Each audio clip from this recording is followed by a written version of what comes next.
오늘 말씀의 제목입니다. 세 글자인데요. 읽어보겠습니다. 시작. 유바디라는 제목으로 함께 말씀 나누겠습니다. 우리 옆에 있는 분들에게 이렇게 또 인사해볼까요? 세 명 이상 인사하겠습니다. 오예벤이 더 빛나십니다. 인사하겠습니다.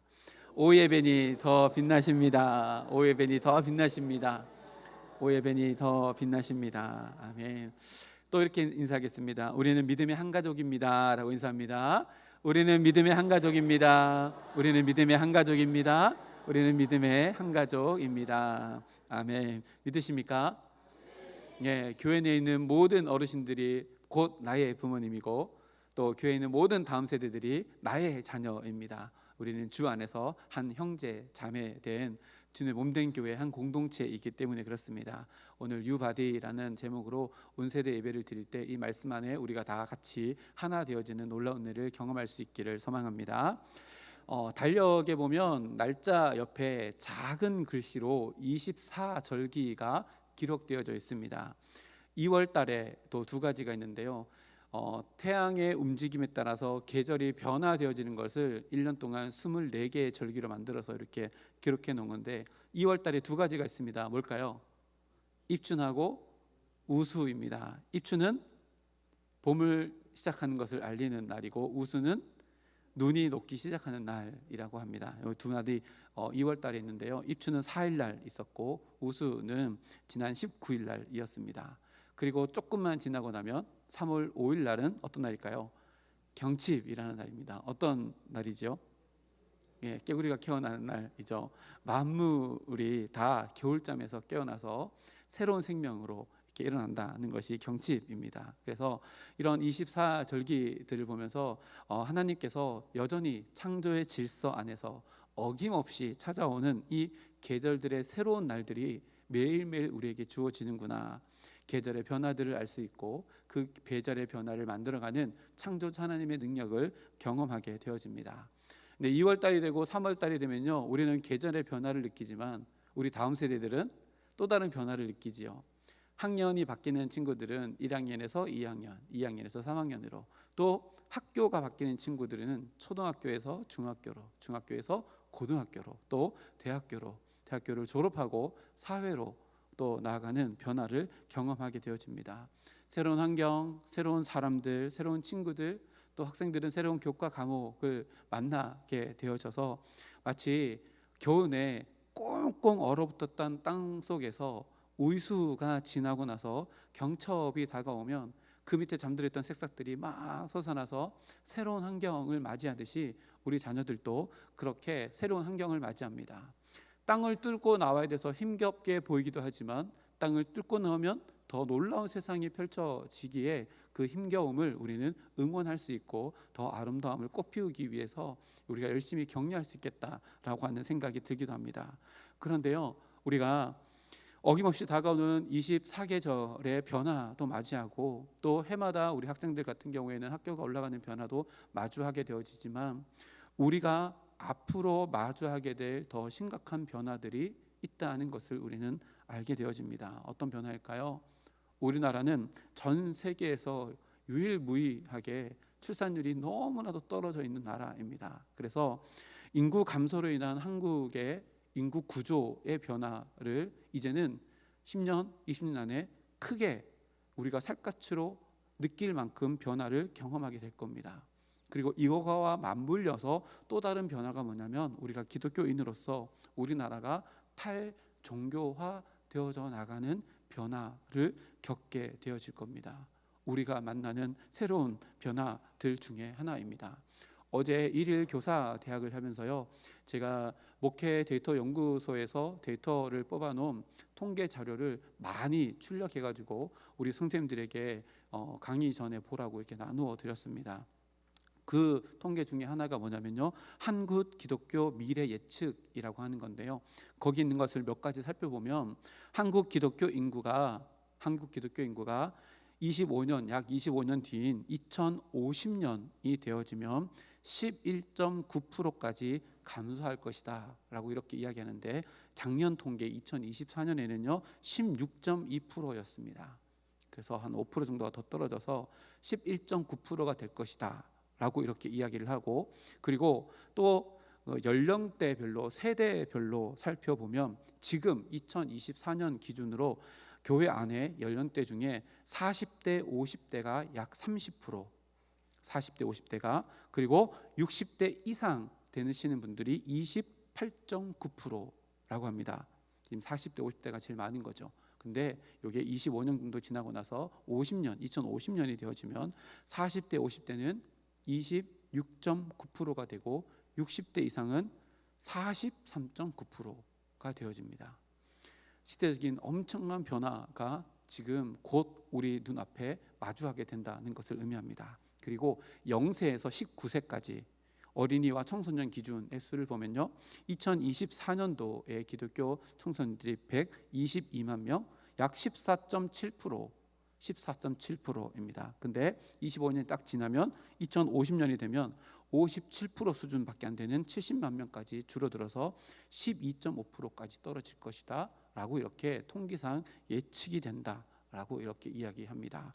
그리고 그 다음으로 20대 30대 통계를 보면요, 제일 심각한 수준이 20대 30대에 나오는데요, 2024년도 26%, 215만 명에서 2050년이 되면 94만 명으로 44%까지 확 떨어지게 된다라고 이런 예측이 있습니다.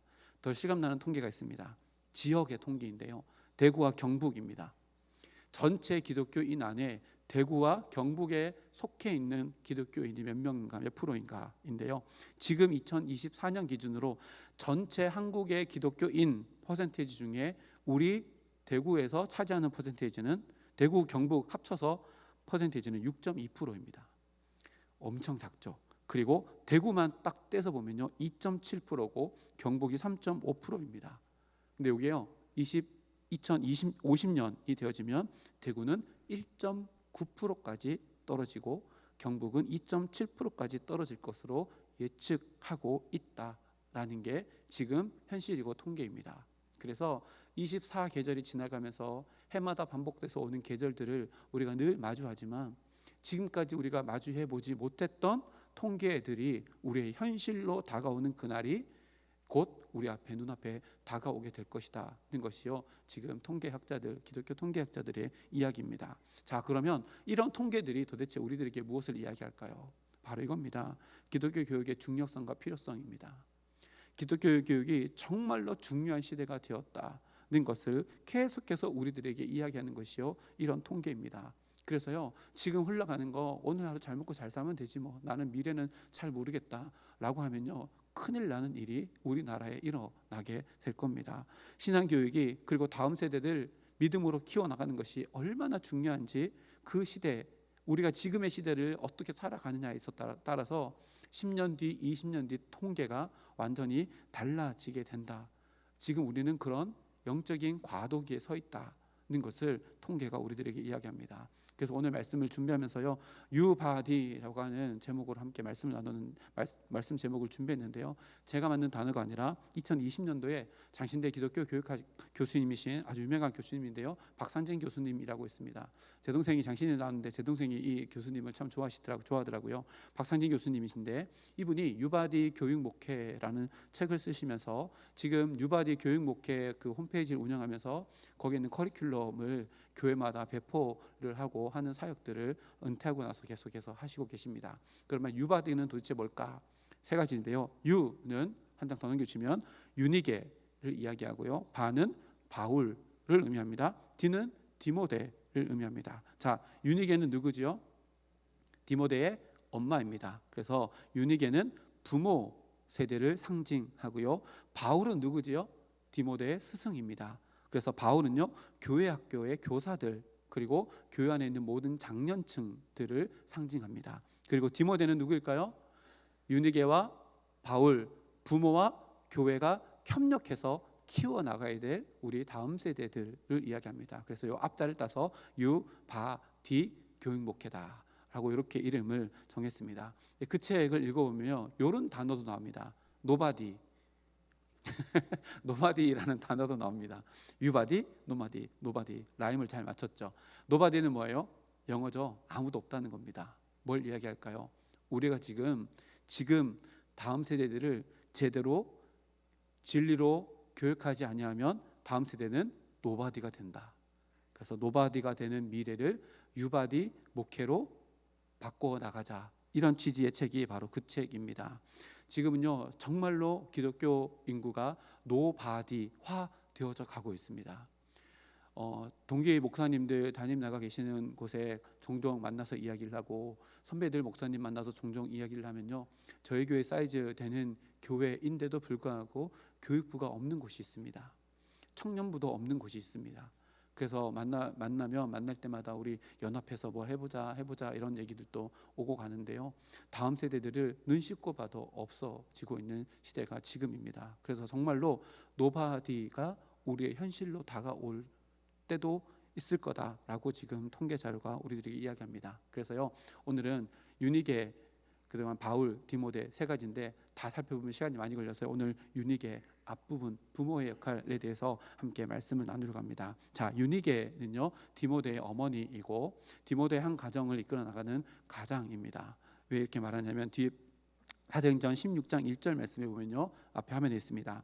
바울이 더베와 루스드라이도 이름에 거기 디모데라 하는 제자가 있으니 그 어머니는 믿는 유대 여자요 아버지는 헬라인이라 라고 기록하고 있는데, 디모데의 가정을 바울이 소개를 합니다. 근데 어머니는 믿는 유대 여자, 믿는 유대 여자라는 것은요 유대계였다가 예수님을 믿어서 그리스도인이 됐다라고 하는 것을 배경을 설명하고 있고요, 아버지는 헬라인입니다.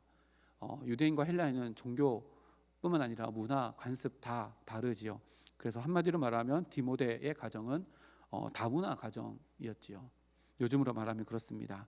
성경은요 자세히 읽어봐도 디모데 아버지, 이 헬라인인 아버지에 대한 이야기가 거의 기록이 전무합니다. 그래서 많은 신학자들이 아마 디모데 아버지는 디모데가 어렸을 때 돌아가셨을 것이다 라고 이렇게 예측하는 그 주석들이 많습니다. 만약에 그렇다면 디모데의 가정은요 다문화 가정인데 아버지가 안 계시는 한부모 가정에서 자랐습니다. 그것을 어머니인 유니게 입장에서 생각해 보면, 유니게는 가장인 남편이 먼저 하늘로 가고 생계를 유지하기 위해서 생활비를 벌어야 되는 아주 바쁜 일상, 고된 일상을 보냈을 것이다. 그래서 디모데가 외할머니 로이스에게 맡겨지는 시간이 굉장히 많았을 것이다. 우리가 이렇게 추측해 볼 수 있습니다. 성경에 이 가정에 대해서 상세하게 기록되어 있지 않아서 구체적으로 알 수 없지만 정확한 건 뭐예요? 디모데의 가정은 모든 것을 다 갖춘 완벽한 가정이 아니었다는 사실은 너무나도 확실합니다.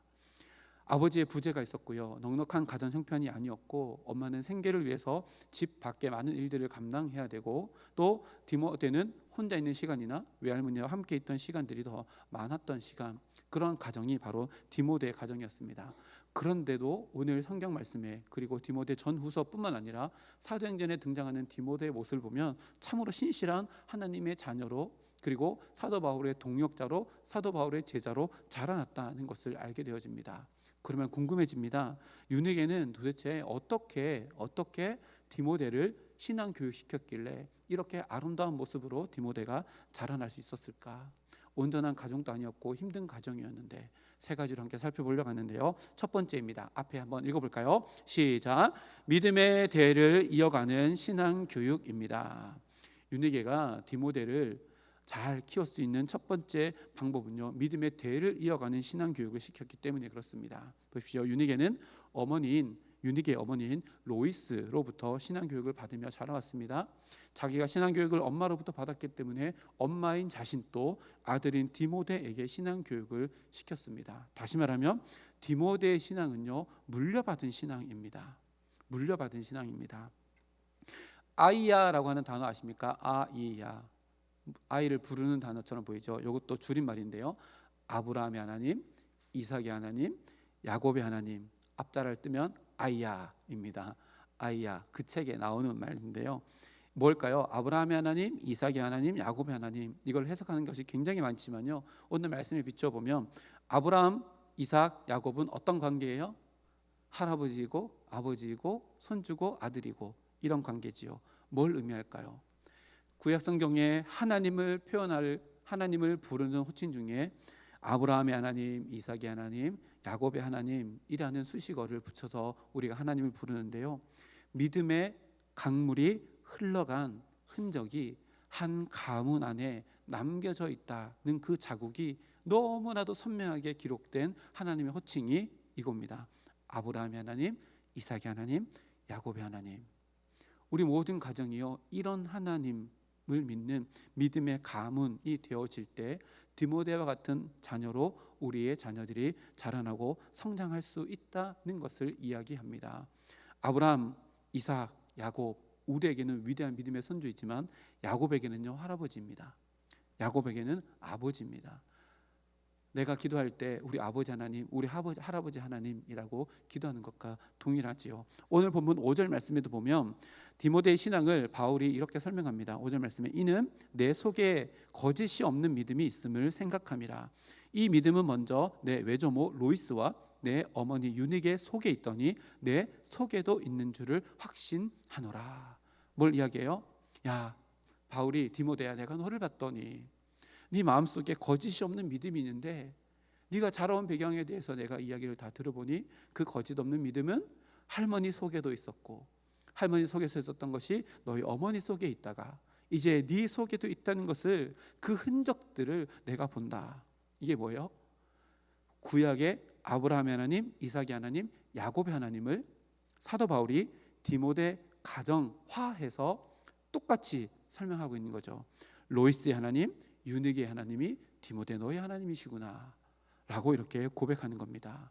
디모데 가정 가운데서도요, 야곱의 가정에 흘렀던 믿음의 물줄기의 흔적들이 있다는 것을 사도 바울이 이렇게 이야기하고 있는 겁니다. 자, 그러면요, 여기에서 부모 세대의 사명과 부모 세대의 역할이 드러납니다. 로이스, 유닉의 디모데로 믿음의 물줄기가 계속 흘러갔다는 것은요, 외할머니인 로이스가 신앙의 물줄기를 흘러가는 것을 막지 않았고 흘려 보냈다, 그 사명을 감당했다는 것을 의미하고, 그것을 받은 어머니 유니게가 디모데에게 그것을 흘려 보낼 수 있도록 그 역할을 감당했다는 것을 이야기합니다. 세상에는요, 정년이 되면 은퇴를 시킵니다. 근데 그거 아시죠? 신앙생활에는 뭐가 없어요? 은퇴가 없습니다. 신앙생활에 왜 은퇴가 없을까요? 우리가 살아있다는 것 자체만으로 우리는 사명자이기 때문에 그렇습니다. 그러면 우리 연세 많으신 어르신들 어떤 사명을 가지고 있습니까? 바로 이것입니다. 내 믿음을 나에서 끝내지 말고 다음 세대에게, 내 자녀들에게, 내 손주들에게 물려주어야 될 사명이요, 호흡이 있는 모든 성도들에게 다 있습니다. 로이스가 그 사명을 감당했기 때문에 디모데가 있고요, 유네게가 그 사명을 감당했기 때문에 디모데가 있는 겁니다. 아브라함, 이삭, 야곱의 하나님이라고 불려진 이유도요, 아브라함이 이삭에게, 이삭이 야곱에게 물려줬던 그 사명을 감당했기 때문에 그렇습니다. 영어에 은퇴를 영어로 뭐라고 해요? 리타이어라고 합니다. 리타이어, 두 가지가 합쳐져 있잖아요. 리는 다시, 타이어는 타이어입니다. 타이어를 다시 바꿔 끼는 게 은퇴라고 이렇게 말하잖아요. 은퇴하고 나서 타이어를 다시 바꿔 낍니다. 왜요? 은퇴하고 나면요, 또 다른 새로운 길이 있는데 사명자인 우리들에게도 마찬가지입니다. 그 새로운 길이 뭐예요? 내 안에 있는 거짓이 없는 믿음을 내 자녀들에게, 내 손자 손녀들에게 나누어 주는 그 사명을 감당하는 이 사명이 우리들에게 주어져 있다는 겁니다. 그래서 우리는 누구예요? 사명자입니다. 우리 옆에 있는 분들에게 따라 볼까요? 당신은 사명자입니다. 선포하겠습니다. 당신은 사명자입니다. 당신은 사명자입니다. 당신은 사명자입니다.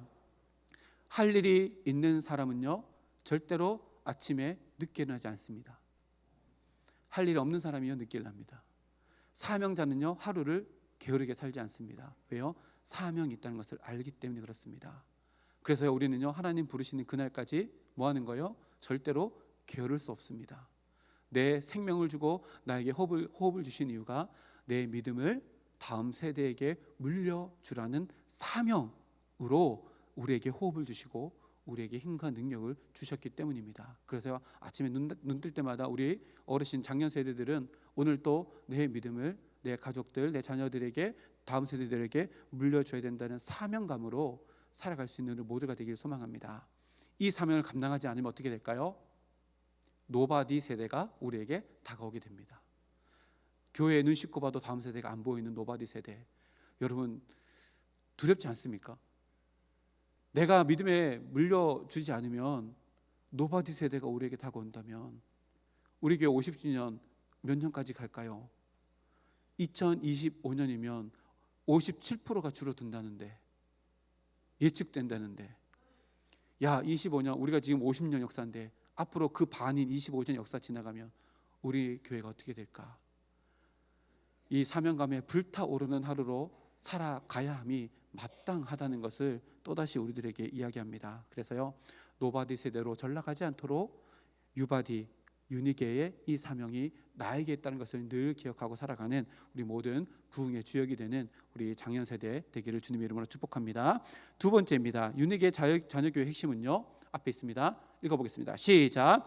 유니게의 자녀교육의 핵심은 성경 교육입니다. 오늘 말씀 그 뒤편에 보면 디모데후서 3장 14절에서 15절 말씀 보면 이렇게 기록합니다.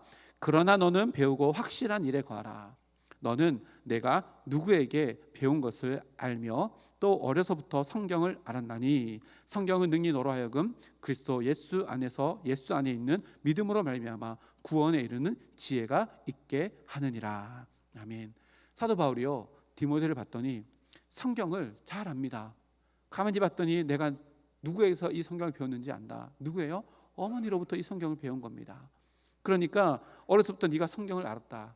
봤더니 성경이 능히 너로 지혜가 있게 하였구나 라고 사도 바울이 디모데에게 이렇게 이야기합니다. 자, 어머니에게 배웠다면 성경을 어디에서 배웠다는 얘기예요? 어디예요? 집에서요. 디모데가 성경을 배웠는데 어머니에게 배웠다면 성경을 집에서 배웠다는 것을 의미합니다. 이게 뭘 의미해요? 신앙 정수의 가장 최상위, 최우선시 되어지는 장소는요, 교회가 아닙니다. 가정입니다. 이건요, 제 이야기가 아니라 성경 이야기입니다. 가정 안에서의 신앙 교육이요, 너무너무 중요하다라고 이렇게 이야기합니다. 그래서 많은 신학자, 그리고 교수님들, 그리고 일선에 있는 많은 목사님들이요, 다음 세대 회복의 첫 번째 키워드로 삼는 게 뭔지 아십니까? 가정 예배입니다. 가정 안에서 성경이 가르쳐져야지만 다음 세대들이 그 성경의 가르침으로 말미암아 진리의 사람으로 살아갈 수 있고, 성경의 이야기가 바로 그런 이야기라고 알고 있기 때문에 그렇게 이야기합니다. 디모데는요, 어려서부터 어머니에 의해서 성경을 배웠습니다. 유니게에게는요, 이런 생각이 없었습니다. 잘 들어보세요. 유니게가 이렇게 생각하지 않았다는 얘기입니다. 너는 아직 어리니까 성경은 나중에 커서 배워도 충분해. 나는 디모데를 키울 때 성경의 한쪽 편으로 치우친 인생이 아니라 중립적인 인생으로 키워서 얘가 철이 들었을 때 자기가 선택해서 예수님을 믿게 할 거야 라고 유니게가 생각하지 않았습니다. 근데 지금 제가 말한 이 이야기는요, 세상이 이렇게 가르칩니다. 아이들 스스로가 선택하는 인생을 살아갈 수 있도록 법이 제정되어지고 아이들에게 모든 권한을 주고 부모님의 권한을 빼앗아가는 것이 지금 교육 학생 인권 조례 안에 포함되어져 있습니다. 학생 인권 조례 보세요. 부모님 말씀을 잘 들으라는 얘기 하나도 없습니다. 부모님은 내 인생의 조력자가 될 수 있다는 이야기는 있어요. 내 인생을 내가 결정한다는 거예요. 내 성도 내가 결정하고 내 종교도 내가 결정한다. 그러니 부모님은 자녀들에게 어떠한 권한도 없다는 것이요, 지금 학생 인권 조례 안에 포함되어 있는 조항입니다. 지금 우리가 살아가는 시대가 이렇습니다. 근데 유니게는요, 어떻게 했어요? 어려서부터 이 디모데가 성경을 가르치는데 성경의 깊이 있는 것을 다 알지 못할지라도 성경을 확신하고 성경으로 살아가는 것이 가장 행복하고 바람직하고 옳은 일이며 하나님께서 기뻐하시니라는 것을 확신하고 아들 디모데에게 성경을 가르쳤습니다. 그랬더니요, 어려서부터 성경을 알았는데 그 성경이 디모데를 바꿔나가고 지혜로운 사람으로 만들었다라고 사도 바울이 이렇게 이야기하고 있습니다. 자녀들에게요, 성경을 암송을 시키고 성경을 이야기를 들려주면요, 자녀들 다 깊이 있게 다 이해하지 못합니다. 그렇다고 성경을 안 가르치나요? 그렇지 않습니다. 성경은요 세상 지혜와 다르기 때문에 그렇습니다. 성경이 어떻게 기록됐어요? 성령의 감동하심으로 기록되었습니다. 그러면요 성경을 깨닫는 것은요 지혜로서 하는 것이 아니라요 우리 자녀를 사랑하시는 성령 하나님의 감동하심으로 우리 아이들의 나이에 맞게, 아이들의 상황에 맞게 성령 하나님이 해석해 주셔서 성경이 아이를 가르칠 수 있도록 하시는 것이 성령의 능력입니다. 부모인 내가 자녀들을 인도하는 것이 아니라요 성경이 우리 자녀를 인도하게 하는 힘과 능력이 있습니다. 내가 아니라요 내가 자녀들에게 가르치는 성경이 우리 자녀들에게 지혜를 주고 가르쳐주고 인도한다는 것을 오늘 유니기의 모습을 통해서 우리는 깨닫게 되어집니다. 식탁에 성경 말씀 한 구절 올려놓고 아침에 밥 먹기 전에 한 구절 읽는 거 아무 의미 없다고 생각하지 마십시오. 성경 한 구절을 읽고 기도하고 그렇게 365일을 살아간다면요 가랑비에 옷 젖듯 그 말씀은 성령의 감동하심으로 기록된 거기 때문에 우리 자녀들의 10년 가운데 자녀들이 필요한 때에 성령 하나님께서 깨닫게 하셔서 살아갈 수 있는 길을 보여주시고 걸어갈 수 있는 힘을 더하여 주시는 말씀이 될 겁니다. 디보든 이렇게 가정에서 말씀과 함께하는 신앙교육 가운데 아름다운 믿음의 사람으로 자라날 수 있게 되었습니다. 우리 성서전교에 속한 모든 권속들의 가정마다 말씀 위에 든든히 세워져 나가는 우리의 자녀가 되도록 말씀의 교육이 끊어지지 아니하는 믿음의 명문가를 이루어 나가는 우리 가정이 되기를 소망합니다. 세 번째입니다. 함께 읽어볼까요? 앞에 화면에 있습니다. 시작. 유니게의 교육의 핵심은 삶으로 하는 교육입니다. 5절 말씀을 다시 보면요 이는 내 속에 거짓이 없는 믿음이 있음을 생각함이라. 무슨 말일까요? 5절 말씀에 보니까 거짓이 없는 믿음이 디모데 마음 가운데 있다는 것을 사도 바울이 알았는데 이 믿음이 먼저는 어디 있었어요? 로이스에게 있었고 할머니에게 있었고 또 엄마인 유니게에게 있었다는 것을 알고 바울이 디모데에게 이렇게 칭찬을 합니다. 자, 그러면 거짓이 없는 믿음이란 도대체 뭘까요? 믿음은 믿음인데 거짓이 없는 믿음이 있다. 그러면 거짓이 없는 믿음이 뭘까요? 결론적으로 먼저 얘기하면요 거짓이 없는 믿음은요 자기 스스로를 속이지 않는 믿음입니다. 야고보서 1장 22절 말씀입니다. 우리 어제 교사대학 할 때도 이 말씀 나눴는데 앞에 있습니다. 함께 읽어보겠습니다. 시작.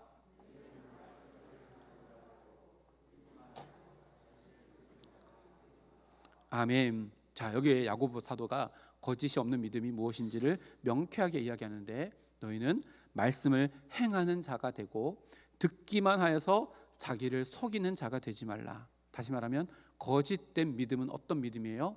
듣기만 하는 믿음입니다. 행함은 없습니다.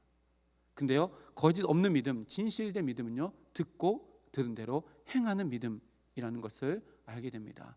다시 말하면 디모데의 마음속에 있었던 거짓이 없는 믿음은 믿음대로 행하며 살아왔던 유니게의 삶으로부터 디모데의 마음까지 전달되어진 믿음이고, 유니게의 거짓이 없는 믿음은 로이스의 마음 가운데 있었던 행하는 대로 살아갔던, 믿는 대로 살아갔던 할머니, 어머니의 그 거짓 없는 믿음이 자기의 마음 가운데 왔다는 것을 알게 되어집니다.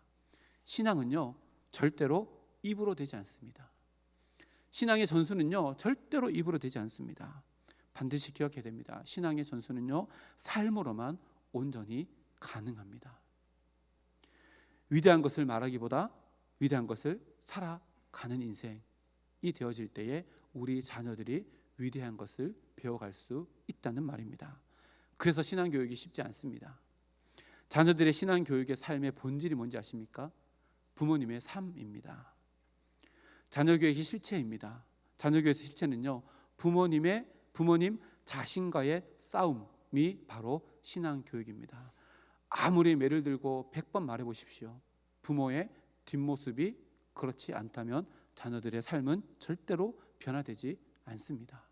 말하는 대로 살아가는 부모의 모습, 표리부동의 모습이 아니라요 표리일체의 모습을 자녀들에게 보여줄 때 자녀들도 거짓이 없는 믿음으로 마음 가운데 진실된 사람으로 살아갈 수 있다는 것을 유니게, 로이스 또 디모데의 삶을 통해서 우리들에게 보여줍니다. 신앙은요 절대로 현란한 말솜씨로 되지 않습니다. 그리고 잘 짜여진 논리가 있는 설명으로도 신앙의 전수는 이루어지지 않습니다. 그리고요 성경의 풍성한 지혜를 가지고 있어도 신앙의 전수는 절대로 이루어지지 않습니다. 왜요? 신앙의 전수는요 말이 아니라 말하는 자의 삶을 통해서 그것을 듣는 자녀들에게 전달되어지기 때문에 그렇습니다. 그래서요 부모의 자녀의 신앙 교육은요 부모 자신과의 싸움입니다. 내가 얼마나 말씀을 들은 대로 살아가느냐, 내가 얼마나 믿음대로 결단하고 살아가느냐 하는 것이 신앙생활의 전부이고 자녀 교육의 전부입니다. 노바디 세대가 우리의 현실이 되지 않으려면요 내 삶을 더 정화해야 되고요 내 삶을 더 온전히 빚어가야 합니다. 그것이요 자녀들에게 가장 힘있는 가르침이라는 것을 로이스와 유니게를 통해서 다시금 우리 마음 가운데 새겨지게 됩니다. 바라고 원하기는 우리 성소조항께 속한 모든 권속들의 가정마다 이런 아름다운 이름이 우리 가정마다 일어나길 소망합니다. 아브라함의 하나님, 이삭의 하나님, 야곱의 하나님, 로이스의 하나님, 유니게의 하나님, 디모데의 하나님, 할아버지 할머니의 하나님, 아버지 엄마의 하나님, 우리 자녀들의 하나님이라고 하는 믿음의 물줄기가 흘러간 아름다운 자국들이 우리 가정마다 지워지지 않고 새겨져 나가 우리 교회는 노바디의 세대를 예측하고 만나는 것이 아니라요 우리가 유니게처럼 이렇게 신앙생활을 하여 우리 교회 가운데 다음 세대들이 더 많이 풍성하게 자리매김하고 또 앞으로 하나님께서 이 땅 가운데 예수님을 다시 보내실 때에 기뻐 충성된 종이라 칭찬받는 우리 교회가 되기를 주님의 이름으로 축복합니다. 함께 기도하겠습니다. 하나님 감사합니다. 오늘 유바데이라고